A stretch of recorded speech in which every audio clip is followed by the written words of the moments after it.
ఇంకా వేదిక మీకు పెద్దలందరికీ పేరు పేరున దీనికి హాజరైన ముఖ్య నాయకులకు, సర్పంచులకు, ఎక్స్ సర్పంచులకు అందరికీ శిరస్సు వచ్చి వందనాలు తెలియజేస్తాను. మీకు యాక్చువల్గా 4 గంటలకు నేను టైం ఇచ్చాను, అయినా 1 అవర్ ఆలస్యమైనందుకు క్షమించమని కోరుతూ. ఎందుకంటే ఎప్పుడో మీరు అలా మెసేజ్ తప్పెట్టారు. 2 గంటలకు చెప్పి 4 గంటల మీటింగ్ అని చెప్తే 2 గంటలకు చెప్పి 4 గంటలు ఏం చేస్తారు? ఎప్పుడైతే మరోపరి కన్ఫర్మ్ చేసుకొని ఎప్పుడు మీటింగ్ ఉంటే 15 ముందు పెట్టుకుంటే కరెక్ట్ కాదు. దయచేసి నెక్స్ట్ టైం ఎప్పుడైతే మీటింగ్ ఉందో దానికంటే ఆధారణ ముందు మీకు చెప్తాం. వచ్చేస్తే అంటే ఆధారణ కూడా ఎందుకంటే అందరూ ఎంత ముందు అయినా అందరూ రావాలంటే తప్ప వేరే ఉద్దేశం కాదు. అట్లా చేసుకున్నాం. అయితే రేపటి నుంచి ప్రతిష్టాత్మకంగా అంటే ఆపోజిట్ పార్టీలు మన ముఖ్యమంత్రి గారు రేవంత్ రెడ్డి గారు క్యాబినెట్ స్పష్టంగా 6 గ్యారంటీలు సోనియా గాంధీ స్వయంగా వచ్చి హైదరాబాద్ వచ్చి అనౌన్స్ చేసిపోయింది. ఈ 6 గ్యారంటీలు ఇచ్చి వాళ్ళ 6 గ్యారంటీ కూడా ఇస్తున్నాం. మనం కూడా 100% 6 గ్యారంటీలు ఇచ్చి తీర్థం, దానిలో ఏం డౌట్ అవసరం లేదు. కాకపోతే మొన్న జరిగిన అసెంబ్లీలో మన గవర్నమెంట్ తరఫున గత ముఖ్యమంత్రి కానీ గత పాలకులు కానీ ఏ రకంగా అడ్డగోలుగా అప్పులు చేసి అలగమానం చేసి ఆర్థిక వ్యవస్థను చిన్నాభిన్నం చేసిరో దాన్ని చూపెట్టడం జరిగింది.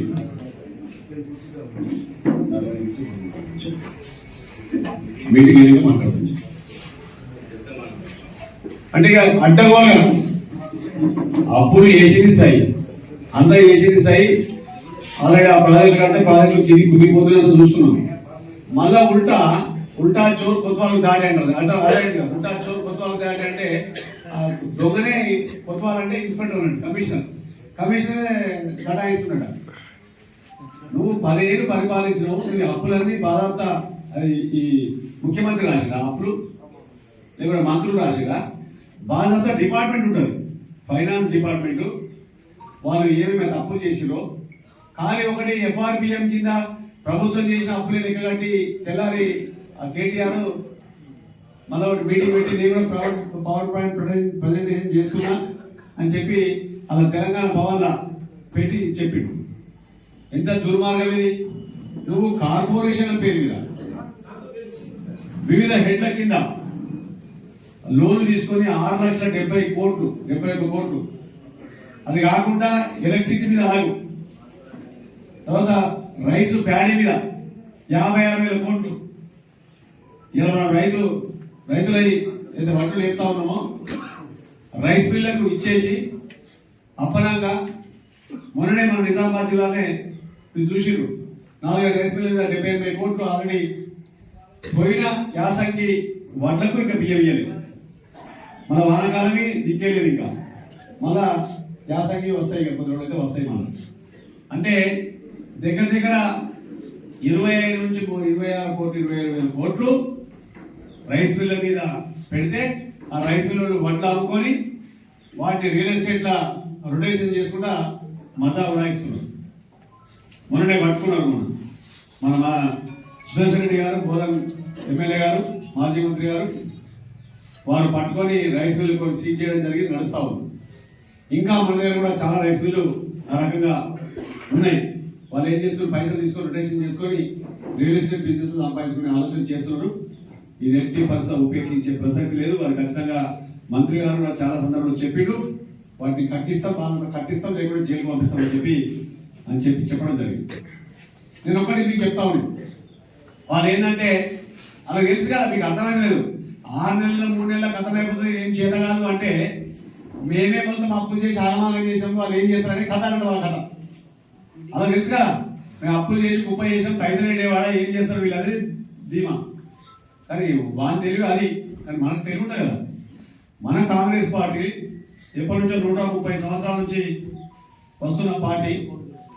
ఇలా చాలా మంది మంత్రులు చేసిన మన దాంట్లో ఉన్నారు, మంచి పోర్టుకోలు చేసిన మంత్రులు ఉన్నారు, అవగాహన ఉన్నారు, ప్రోగ్రాంలు చక్కగా చేసి దీంట్లో మనం చేయాల్సిన పాత్ర ఏంటంటే ప్రభుత్వం సక్సెస్ చేయాలి, అక్కడ సక్సెస్ కావాలి ఈ 6 గ్యారెంటీలు అంటే ఇక్కడ ఉన్న కార్యకర్తలను కానీ నాయకులను కానీ గ్రామ స్థాయిలో నిజమైన లబ్ధిదారులకు మిస్ కాకుండా